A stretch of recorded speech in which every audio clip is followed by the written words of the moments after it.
Thank you. It's now my pleasure to give a little intro for our next conversation. We're going to look at the role that partnerships play in ensuring that everyone can access healthy, nourishing food.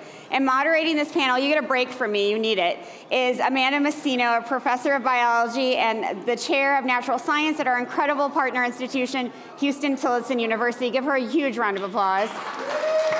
She will be joined by Brendan Gemmell, the manager of the neighborhood program at Austin Animal Center. Huge round of applause, please. Larry Franklin, the founder of Black Live Veggies. Give him a round of applause. Jenna Jasso, the co-founder of Festival Beach Food Forest. Round of applause. And Antony Jackson, the founder of We Can Now. Round of applause. Amanda, my friend, over to you. Thank you. Don't you cry. so much. Good afternoon, everyone. Welcome to summer in Texas. It's here already. It's really a privilege to be allowed to moderate this panel and to bring these speakers to you. I work at Huston-Tillotson University. We are a historically Black college and university right here in Austin, Texas. We are the oldest institution of higher ed, thank you, in Central Texas. And we are one of the only places in the country where you can get an undergraduate degree in environmental justice. And when, I was talking to the food tank team about what HT could bring to the programming, I thought about our position as a historically Black college, a community-grounded college, a community whose history and legacy is in social justice. And what was important to show, I believe, is the way that working with grassroots organizations and grassroots approaches is really central to what we do as a university, and I'm hoping that it can be informative for what you do in your work.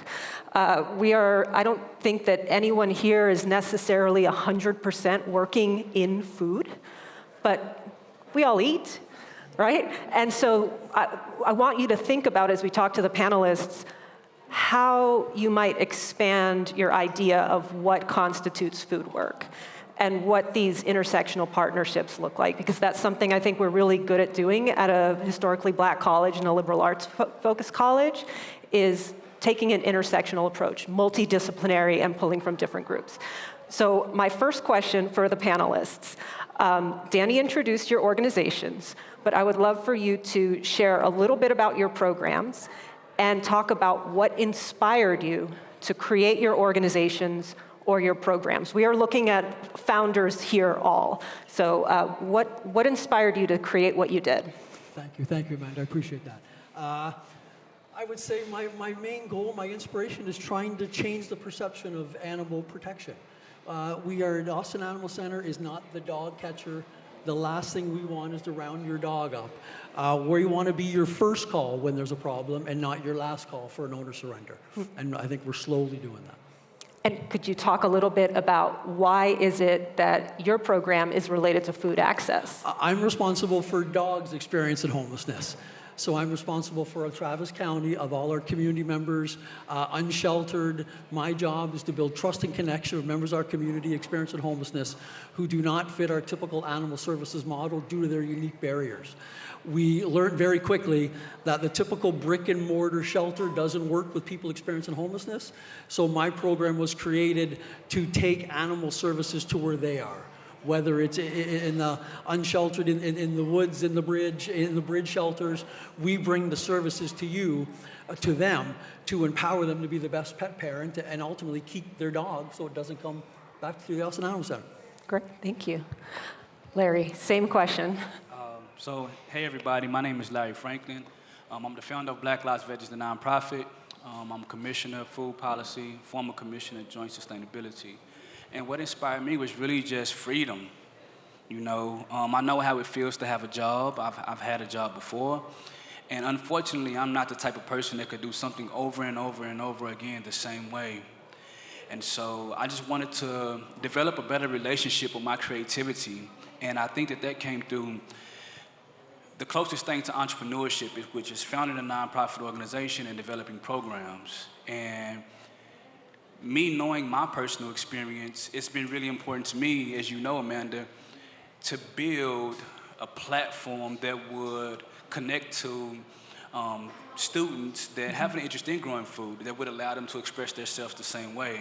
One of our current programs at Huston-Tillotson University educates students on how to grow vegetables hydroponically.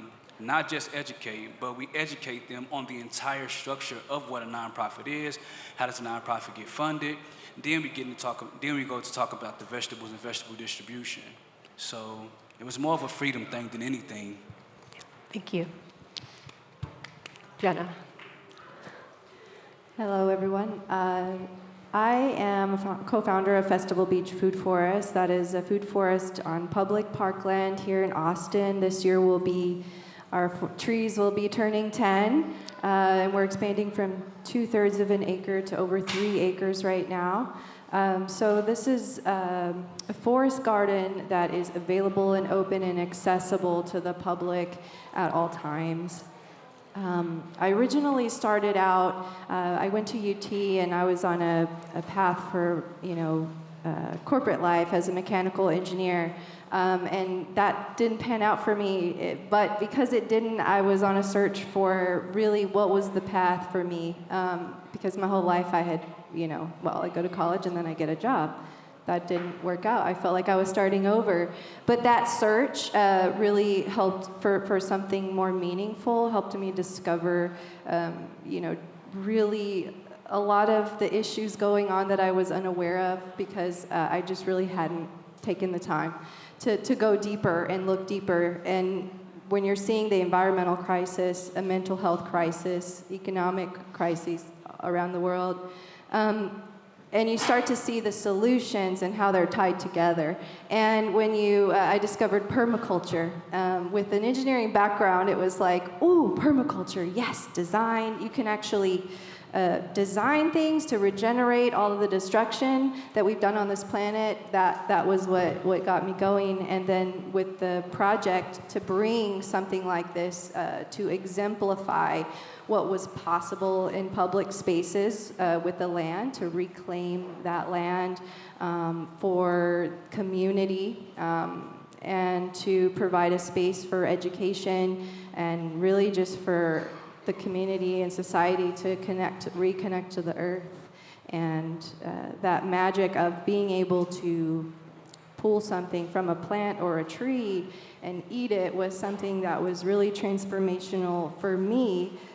Someone who thought I didn't like a lot of vegetables because I had only had them out of a can until my 20s. And there are a lot of people who may be able to relate to that, or even a lot of youth these days who are in that situation. So I think that made me extra excited about it because it wasn't continuous of my upbringing. It was a whole new world that I discovered and thought, oh my gosh, everyone has to know about this. Thank you.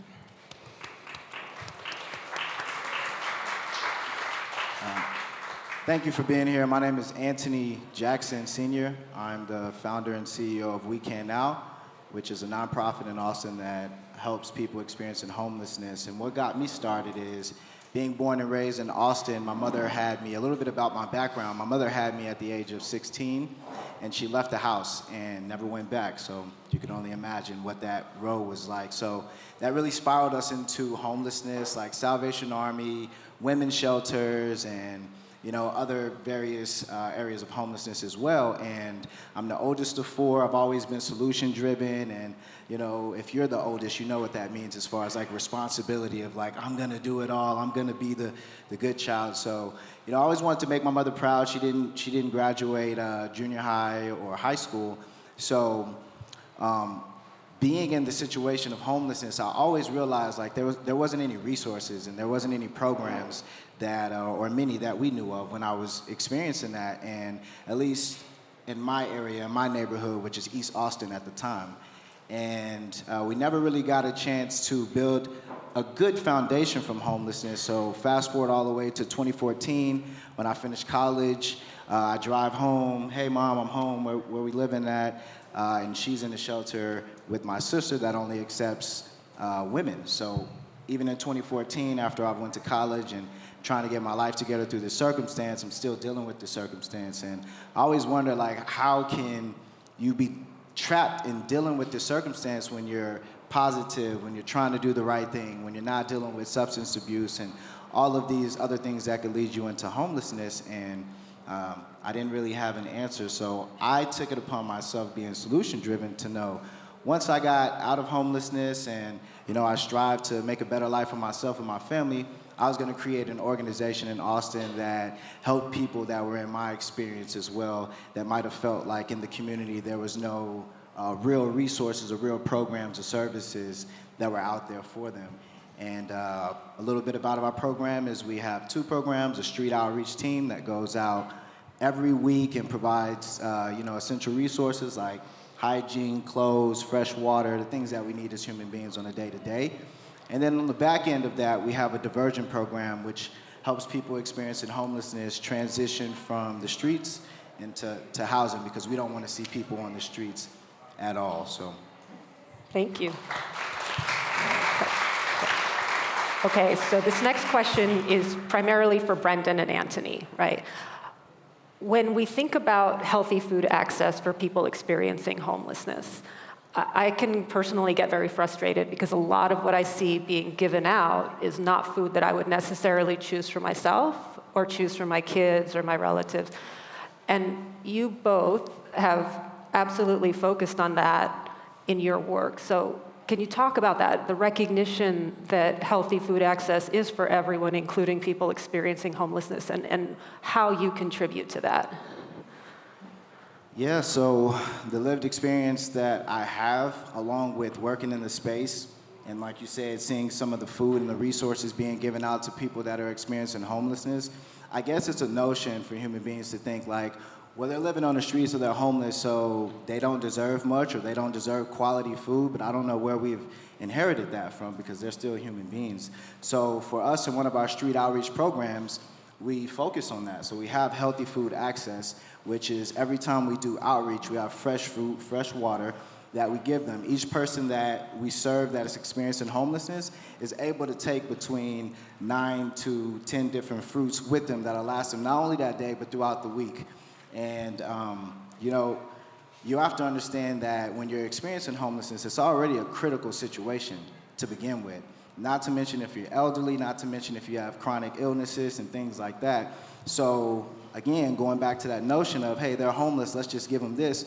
You can potentially be giving someone that's homeless something that is going to endanger their lives because of their health situation, and you don't know it, but you're thinking, hey, I'm just going to give them this because I'm good or I'm better and they deserve it and they should just take it and consume it, but you don't know what that person's background is. So it's I would say we took the approach to be very intentional to say, whatever we give, we're going to make sure that it's going to impact the people we serve in a great way. So we have a healthy food access program, and we're out there every week throughout the entire year, rain, sleet, snow, pandemic, whatever you want to call it, making sure that people don't die out on our streets because of the circumstances they're living in. Antony, you're making me think about when I started getting to know Antony and his organization, and we were out in the field distributing, he almost always brings pineapples. And the first time I saw this, I was like, oh, but that's impractical, isn't it? How you're going to have the pineapples are one of the most popular fruits that he brings. And people got to know that. They would recognize, oh, you're the folks who bring the pineapples. And it really struck me how thoughtful that was in prioritizing good nutrition, not just whatever happens to be around for giving out. Absolutely. Thank you. Yeah.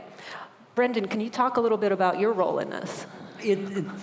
It was really 5 years ago I created this program, and I thought about it. I called it Reflecting in My Truck, and I would be in the community, and I'm the dog guy, and the dog is easy. You feed the dog, it's good. But we were always the last call, and then as a company of great people like Antony and the rest of the team, I realized that happy people have happy pets. It's as simple as that. So if I could feed and get in trust and connection with community members to feed the people, then they're in a good place, and they keep their dog, their cat, the occasional hamster, keep their pet. And then as that snowballed of the trust and connection, I became, it's fascinating when it is hot. I'm Canadian, so when it gets hot, when my AC breaks down in the truck and I change to an animal protection truck with the cages, they all run from me. and they think I'm there to take their dog, and I got to get on the, no, I'm Brendan. And then, man, what are you doing driving the wrong truck? What are you doing? So we've conditioned them that when I pull up with animal services in my vehicle, I'm there to help them. I'm like a rolling Petco. Mm-hmm. I'm there to help them to build trust and connection with all the other city entities, food, resources, anything we can do. And thinking of being invited to come to this program, I didn't realize high fructose corn syrup in dogs. I'm the shelter's professional dog trainer, and you get these dogs, and we feed them bad food, puppy chow. Well, it's full of corn. Well, they're going to act out, and they're going to be rambunctious and possibly, aggressive dogs, assertive dogs. And there's a lot of challenges of a healthy food for people, but clearly for pets too. Yeah. Okay, so the next question is for Jenna and Larry. I think of you both as being very adaptable in having to run nonprofits, manage entrepreneurship, as well as all of the work involved with gardening, if it's permaculture, if it's hydroponics. Could you say a little bit about what you've had to change over the years in your organizations to keep things running? What changes have you had to make doing this sort of grassroots work?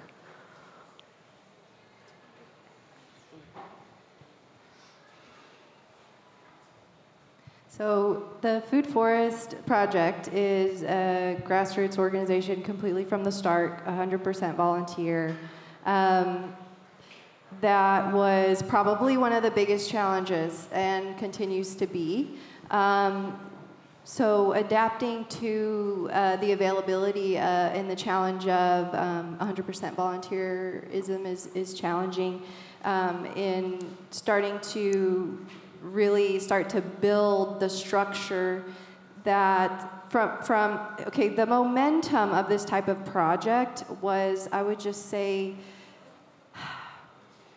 it's just, it's a holy thing, how do you say it was like called forth through people. And when you have a force like that, something that wants to be made, you can't stop it. And it's also like, but we don't have a plan, and how are we going to fund it? And you can't not do it. So you just keep going. And I would say that when you go look at the food forest, you would not at all have an idea of how complicated it is and how many people, 50 regular volunteers, but thousands throughout the year that are working on it.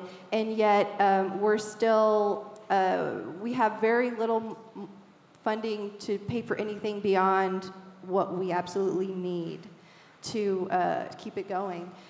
So I would say that's one of the things that requires adaptability, and that when you're working with volunteers, they're able to give as much as they can, and then at some point they have to move on.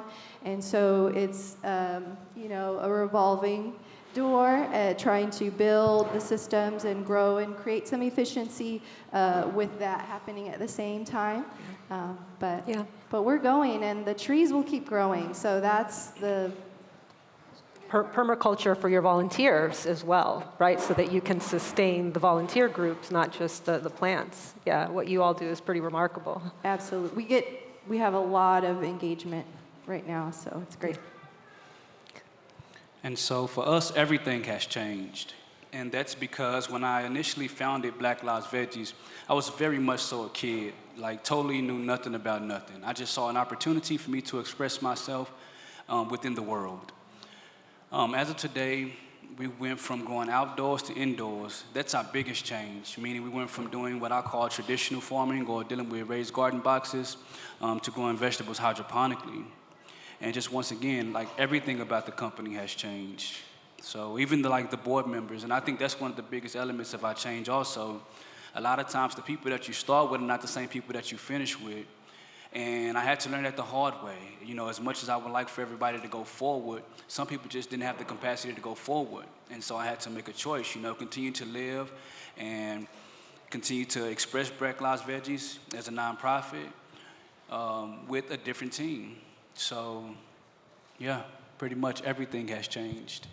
But the mission has stayed true. The mission hasn't changed. If anything, I think the transition that we made, the shift or the pivot that was decided to be made has been beneficial. I think that we are getting more efficient results. And I'm going to give one quick example because time is not on my side right now. So we have, in 2024, we got awarded some money from the city of Austin to do workforce development.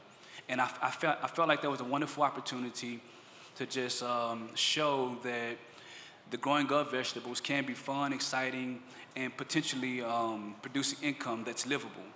So we were able to hire 4 students. We had no curriculum, no nothing, just 4 students, some money, some hydroponic towels, some space. Push them in there and just go and do something, y'all. I'm just gonna watch everything and, together we're gonna figure it out. In conclusion, we were able to hire the 4 students, and I think like within a 6-month period, we were able to expand our production by 1,000%. So looking back at that, that's a beautiful experience. With the expanding of our production by 1,000%, the company has to change once again, because now I have to figure out how to successfully grow these vegetables at this volume. So everything is constantly changing, and I'm very proud of it because you have to adapt in order to survive. Absolutely, absolutely. All right, we're running short on time. What is the most important thing people in this room and listening to us online can do to support your work? I think when they think of the Austin Animal Center in Travis County, I think that we need to be your first call. Whether you're experiencing homelessness, a housed individual, you're having challenges with your dog, give us the first call and we will do everything we can to keep the pet with your home. We tend to be the last call and have to backtrack, and especially for people experiencing homelessness, just empower them to be great pet parents. Being the dog guy, when I make contact with people, sometimes I can't change their lives, but when I leave, I can always change the dog's lives to the better. So Yeah. That's how I focus on my program. Thank you.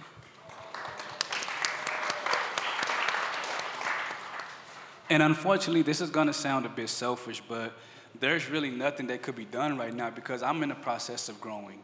And I've made mistakes in the past where I've included people into the operation and I really didn't know the direction. And with some people, it ended up being more of a hassle or a toxic situation, not just for me, but for them also. And so at this moment, what I would say is let me continue to figure out the direction that the company is going in. And then when I know that I'm ready, and I know that when I extend my hand to offer, the end result will be success for both parties, then I'll be ready. Great. So, just pray for me, y'all. There's 2 parts to that. Of course, to support this specific project, the Austin Food Forest, Festival Beach Food Forest, you can do anything from bringing your friends out, have a picnic under our canopies, see if you can find anything to harvest. So the first thing is just come out, connect, and explore the forest and see if it calls you back. Of course, we have work days. You can come out and volunteer in that way. Our website is festivalbeach.org if you're curious and you want to come check us out. And one of the most obvious ways, it is a nonprofit, so of course funding, any donations, everything goes straight into the forest. Those are all the obvious ways to help the forest. But in many ways, the forest is here to serve the community, really.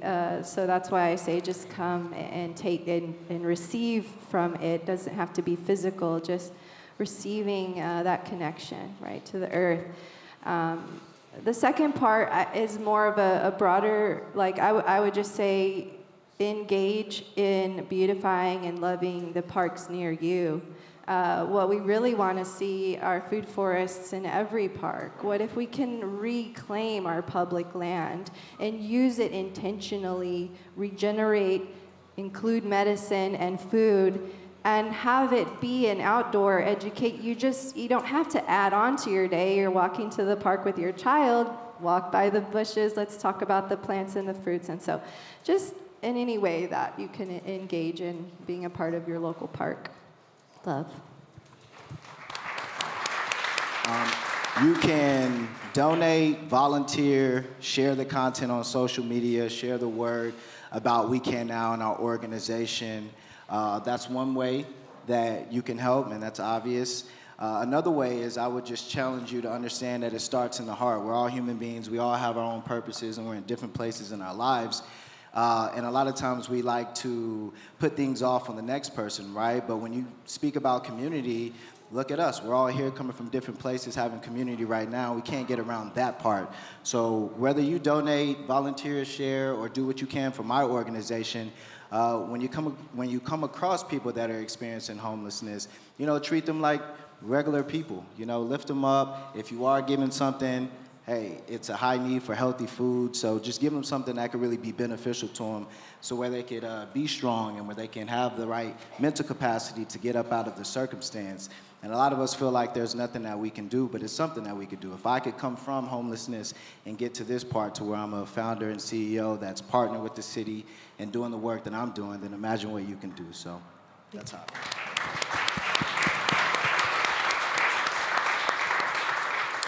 Right, well, I want to thank you all for being here, and thank you all for just the guidance and the inspiration you provide me.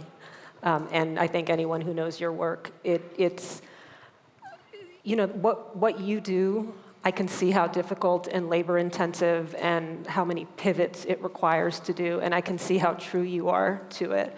And it's just, a little bit of, it's a checkpoint for me to see in my own work, am I aligned with that same kind of approach? I think many times, and especially in this growing fascist challenge that we're dealing with, many times we try to appeal to people's better natures by saying, well, but for the grace of God go I, right? You should care about what's happening to that marginalized person because someday it'll be you. And I get that argument, but for me that's morally empty. You should care because it's the right thing to do. And that's what I see in the kind of work you do. It is not easy.